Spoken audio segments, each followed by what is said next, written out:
저는 최근에 라는 제품을 보고 있어요. 저 제품 한번 팔아봐야겠다 라는 생각을 했고, 이렇게 검색량을 봅니다. 검색량이 6만이라는 건 굉장히 높은 검색량이에요. 실제로 제가 5,000원의 마진을 확보하고 이 제품에 들어간다 그러면 일주일이면 600개 4주면 충분히 매출 1,000만원은 나올 수 있는 제품이에요.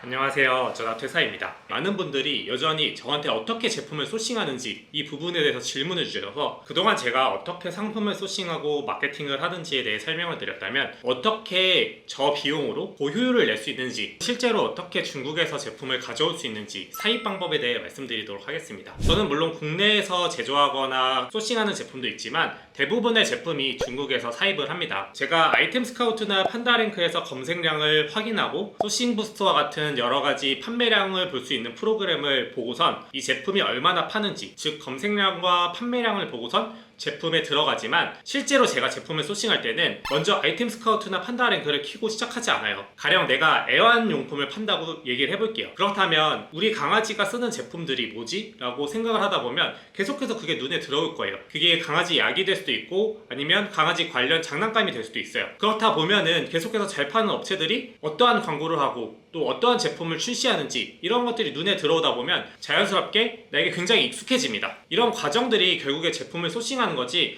실제로 모든 판매자들이 다 프로그램이나 데이터만 보고선 소싱을 시작하진 않아요. 이 예를 실생활에서 들어보면, 저는 최근에 디퓨저라는 제품을 보고 있어요. 디퓨저라는 제품이 계속해서 제 눈에 들어왔기 때문에 저 제품 한번 팔아봐야겠다 라는 생각을 했고, 이렇게 검색량을 봅니다. 검색량이 6만이라는 건 굉장히 높은 검색량이에요. 실제로 1만 정도 이상 대형 키워드에서 내가 1페이지 상위에 노출이 된다? 즉 1페이지에 5등 안에 든다만 해도 충분히 매출 1,000만원은 나올 수 있는 제품이에요. 물론 여기서 검색량만 있는 게 아니라 당연히 판매량이 있어야겠죠. 하지만 여기서 6만이라면 정말 큰 시장의 제품입니다. 그러고 나면 실제 판매량이 얼마나 되는지 소싱부스터 같은 프로그램을 활용해서 예측을 합니다. 즉 상위 판매자가 약 3,000개에서 이렇게 300개 판매를 하는 제품이에요. 그러면 여기까지가 솔직히 말씀드리면 기본적인 시장 조사예요. 그러면 이제 내가 어떤 벤치마킹을 해서 들어가냐, 즉 소구점이 가장 중요해요. 만약에 내가 디퓨저를 소싱한다고 하면 실제로 디퓨저를 어떻게 판매하고 있는지, 어떤 스토어들은 공병이 예뻐서, 포장지가 예뻐서, 향이 특별해서 나만의 소구점을 찾고 나만의 무기를 만들어야 됩니다. 그리고 저는 이 데이터를 기반으로 내가 상단에 있는 업체들 중에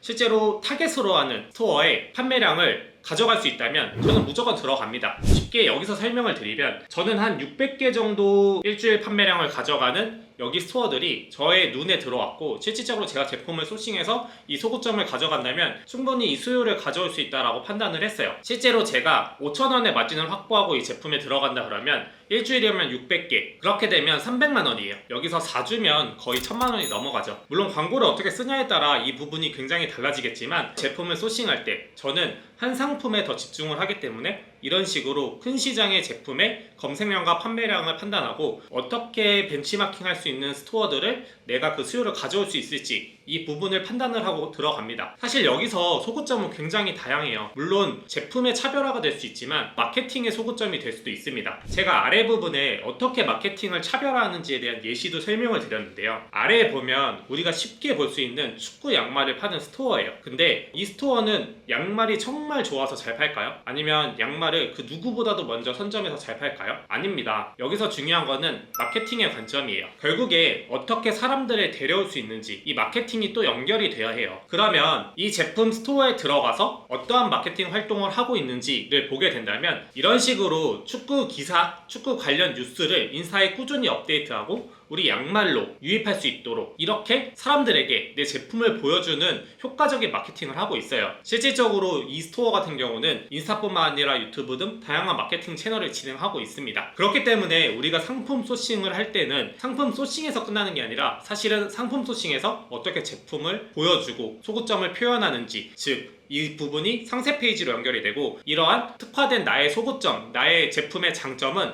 결국에 마케팅 요소로 쓰이는 거예요. 여기서는 제품 자체가 메리트가 크진 않았기 때문에 이런 마케팅의 차별화를 가져갔지만, 제품 자체가 정말 특이하고 남들과 조금 다른 점이 있다라고 한다면 이 소구점을 가지고선 마케팅 용으로 활용을 할 수 있죠. 오늘 제가 사입 과정에 대해서 설명을 드린다고 말씀을 드렸는데요. 최근에 아이폰 15가 출시됐잖아요. 그렇기 때문에 아이폰 15 케이스를 사입한다라고 가정하고 설정하고 설명을 드려볼게요. 그 중에 저는 이전에 영상에서 설명드렸던 맥세이프 아이폰 케이스를 통해서 좀 과정을 설명드리도록 하겠습니다. 처음에 제품을 찾을 때는 이런 식으로 저는 캡처를 해요. 그래서 저장을 하고 이제 1688에 이렇게 들어옵니다. 그러면 이런 식으로 제품 사진을 넣어주면 1688에서 아이폰 맥세이프 케이스를 찾아줘요. 그러면 이런 식으로 제품에 대한 부분이 나오고, 실제로 저는 조금 더 자세히 보기 위해서 이것을 한국어로 번역해서 봅니다. 그렇게 되면 이런 식으로 얼마의 거래가 있었는지 볼 수 있어요. 즉, 저 같은 경우는 비용이 무조건 싸다고 해서 이 제품을 사입하지 않아요. 왜냐하면 중국 판매자와 제품을 사입하고 컨택을 하다 보면 이렇게 판매량이 많지 않고 단순하게 싸게 파는 업체들은 어느 순간에 갑자기 제품이 품절이 됩니다. 내가 제품을 사입해서 잘 팔았는데 갑자기 품절이 되면 어떡해요? 다른 공급처가 있어서 동일한 제품을 가져오면 괜찮겠지만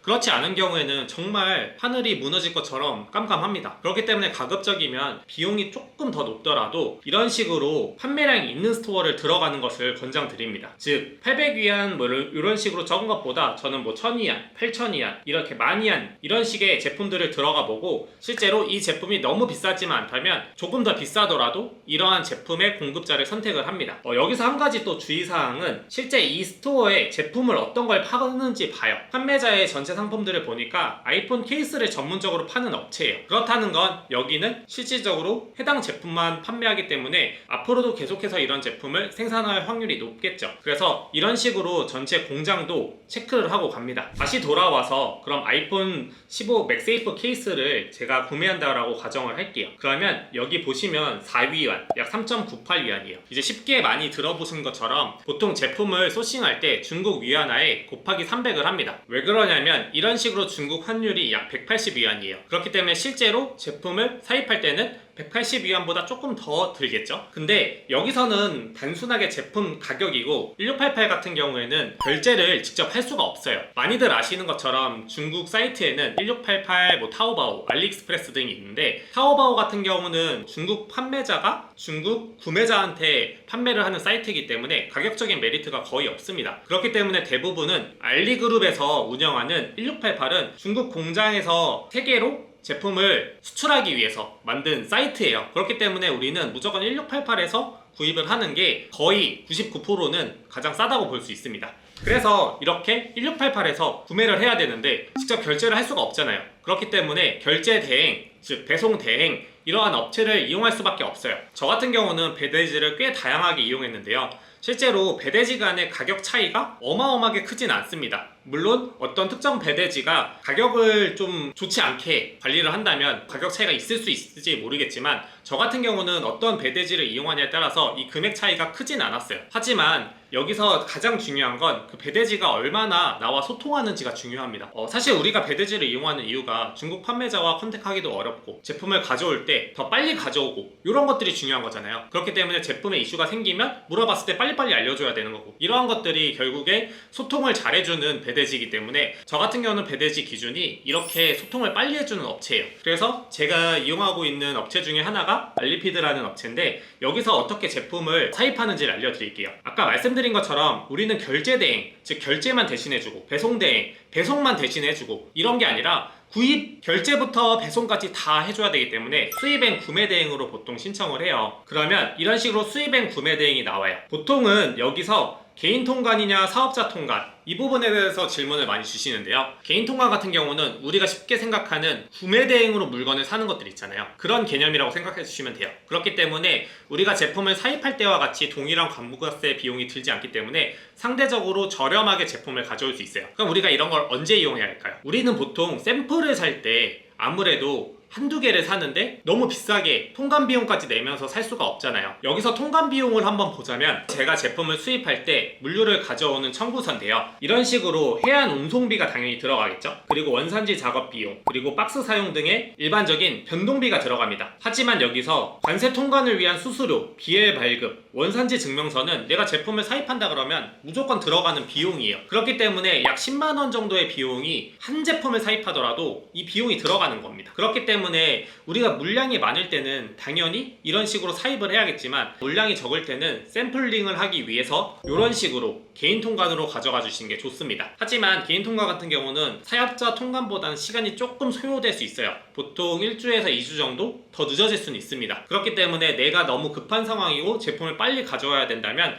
사업자 통관이 좋지만 그렇지 않은 경우라면 개인 통관을 권장드립니다. 여기서 한 가지 꼭 말씀드리고 싶은 게 내가 중국 제품을 사입하는데 사실 제품이 어떨지 모르잖아요. 만약에 제가 아이폰 15 맥세이프 케이스로 돌아가서 이 제품을 한번 보도록 할게요. 저는 이 제품의 소고점을 여기 영상에 나온 것처럼 절대 떨어지지 않는 아이폰 맥세이프 케이스라고 잡았다고 가정을 할게요. 그러면은 이런 경우에는 이 제품이 자력이 가장 좋은지 우리가 알 길이 없어요. 그렇기 때문에 여기서 가장 중요한 거는 샘플을 여러 가지를 사봐야 되는 거죠. 여기서 제가 아까 봤던 기준에 따라서 이 업체뿐만 아니라 밑에 내려가서 이런 유사한 업체들, 즉 더 많은 판매량을 가져간 업체들 혹은 가격적인 메리트가 있는 업체들 상세 페이지에서 이런 자력을 더 강조한 제품들을 찾으면서 결국에는 내가 강조한 가장 자력이 좋은 제품을 찾는 것이 관건이잖아요. 그러면 이런 식으로 2개, 3개, 4개, 5개를 만약에 소싱을 하잖아요. 실제로 이 제품과 얼마 안 하잖아요. 4위안 정도면 대략적으로 1,000원 정도 되는데 이런 제품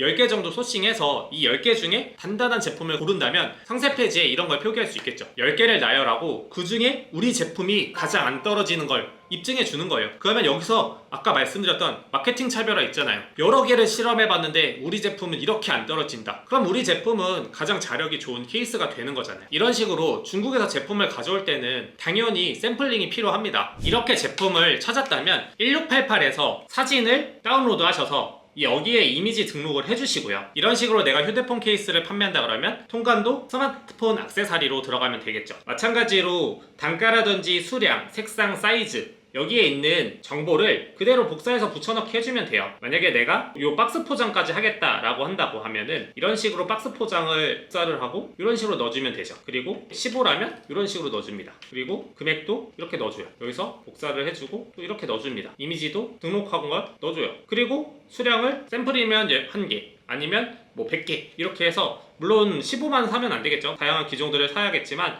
여기서 이제 수량 검사를 해주시고 원산지는 무조건 해주셔야 하기 때문에 스티커 이렇게 작업을 해주시고 구매 견적을 하잖아요. 그러면 이제 제품 사입에 대한 준비는 끝난 겁니다. 이런 식으로 제품을 구매를 신청을 하면은 실제로 배대지에서 구매 견적을 내주고 이제 추후에 구매 금액을 결제를 합니다. 우리가 다시 돌아와서 수입엔 구매 대행이잖아요. 그러면 구매 대행에 대한 결제료를 내는 거고요. 이제 우리 제품이 중국 공장, 즉 광저우라든지 뭐 심천이라든지 여러 가지 공장이 있을 텐데 보통은 웨이아이로 많이 보내거든요. 아무래도 한국에서 제일 가깝기 때문에 해운 운송 비용이 제일 저렴하기 때문입니다. 그러면 이렇게 중국 공장, 즉 심천에서 웨이아이로 보내주고 그러면 이런 물류 비용이 들었죠. 그리고 또 여기서 한국으로 보내고 이런 해운 운송비가 들어가고 추가적으로 관세 수수료가 붙을 거예요. 그러면 여기서 추가적으로 배송비에 대한 결제를 요청을 합니다. 이런 식으로 금액이 올라가다 보니까 보통 우리가 쉽게 앞에서 설명드린 것처럼 제품 원가에 곱하기 300을 하고요. 배송 비용은 해운으로 한다고 해서 늦지 않아요. 보통 중국에서 보낸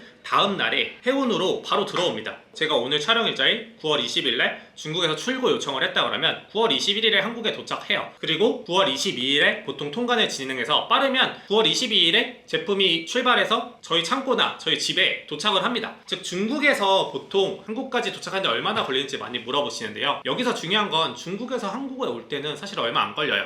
근데 운이 안 좋으면 한국에서 세관 통과할 때 세관 검사장에 걸리게 되면 뭐 10개 중에 1개 정도 걸리게 되면 이때는 조금 하루 이틀 정도 늦어질 수는 있습니다. 하지만 대부분은 중국 공장, 아까 심천에서 위해로 보내주는데 공장에서 안 보내주면 여기서 오래 걸리는 거예요. 그래서 대부분은 빨리 보내주면 이런 과정이 정말 빠르면 1주 아니면 보통 2주 내에는 이루어집니다. 그래서 저는 보통 해운 LCL을 선택을 하는데요. 해운 LCL 여기 운송비 기준이 다르잖아요. CBM이라는 건 보통 가로 세로 높이 기준이 1m 요게 하나의 CBM이라고 보시면 되거든요. 그러면 여기에 들어가는 부피가 1CBM 요게 이제 2개면 2CBM 이런 식으로 가기 때문에 운송비는 내 제품의 부피가 얼마냐 무게가 얼마냐에 따라 천차만별이에요. 그래서 이거를 사실 제품을 가져오기 전부터 예측하기란 쉽지 않기 때문에 초보셀러라고 한다 그러면 중국 제품 원가에 곱하기 300을 곱해주면 이 과정에 대한 부분이 내 원가에 어느 정도 녹여진다고 보시면 됩니다. 아까 잠깐 설명드렸던 고정비에 대한 부분을 말씀드리려고 하는데요. 여기 보시면 이렇게 원산지 증명서를 발급하게 되면 4만원, BL 발급료 25,000원, 진출구 수수료 3만원, 이런 식으로 내가 해운 LCL을 선택한다 그러면 아까 사업자 통관이죠. 이렇게 될 경우엔 고정비가 들어가기 때문에 샘플링보다는 비용이 많이 들어갈 수밖에 없어요. 그리고 이것은 마찬가지로 내가 수량이 적으면 적을수록 당연히 이 10만원이 고정비에 배분이 되는 거잖아요. 제가 10개를 사면 제품값에 10,000원씩 배분이 되는 거예요. 근데 100개를 사잖아요. 그러면 제품값에 1,000원씩 배분이 되는 거예요. 그래서 아무래도 당연히 수량이 많아지면 이런 식으로 원가가 줄어들 수 있기 때문에 이것을 내가 처음에 10개만 하려고 이 제품 소싱하는 거 아니잖아요. 100개, 1000개 추후에 더 많이 하려고 하기 때문에 가급적이면 좀 보수적으로 한 300 정도 곱하시고 시작을 해보시면 제품을 가져올 때 대략적인 금액을 예측하실 수가 있습니다. 마지막으로 한 가지를 설명드리려고 하는데요. 우리가 아까 맥세이프 케이스를 찾을 때 경쟁 사이트에서의 사진을 가져왔잖아요. 근데 이렇게 사진을 가져오면 동일한 제품을 찾을 수밖에 없어요. 우리가 아예 똑같은 사진으로 유사한 제품을 찾는 게 아니라 조금 다른 소구점의 제품을 찾을 거다. 아이폰 맥세이프 케이스라 그러면 어쨌든 조금 다른 디자인을 가진 제품을 가져올 수도 있어요. 그러면 내가 여기서 한국어로 내가 아이폰 15 맥세이프 케이스를 검색해서 찾게 되면 실제 중국에서 찾는 단어와 다를 수가 있어요. 저 같은 경우는 1688에 있는 상품명을 팝하고로 번역을 합니다. 그래서 여기 보시면 애니메이션 팝업 맥세이프 여기까지 뜨죠. 그러면 이거를 여기에 복사를 해요. 그러면 아까랑 다르게 다른 류의 디자인을 가진 제품들이 나오잖아요. 그러면 이런 식으로 내가 조금 시장에서 파는 제품들과 다른 류의 제품을 찾아가는 과정을 가져갈 수가 있는 거죠. 여기서 처음 설명드렸던 소구점이 다시 등장을 하는 겁니다. 오늘은 제가 어떻게 제품을 소싱하고 그리고 이 소싱한 제품들을 어떻게 중국에서 사입할 수 있는지에 대해 설명을 드렸는데요. 가장 중요한 것은 제품을 사입하는 방법은 생각보다 간단합니다. 하지만 가장 중요한 건 내가 어떻게 차별화를 가져가고 어떻게 소구점을 가져가고 우리 제품은 이러한 차별화된 특징으로 어떻게 마케팅을 할 수 있는지 이 부분이 가장 중요합니다. 오늘 영상에 대해서 궁금한 내용들은 댓글로 남겨주시면 제가 추가적으로 답변 전달드리겠습니다. 오늘도 긴 영상 시청해주셔서 감사드리며 좋은 하루 보내시길 바랍니다. 감사합니다.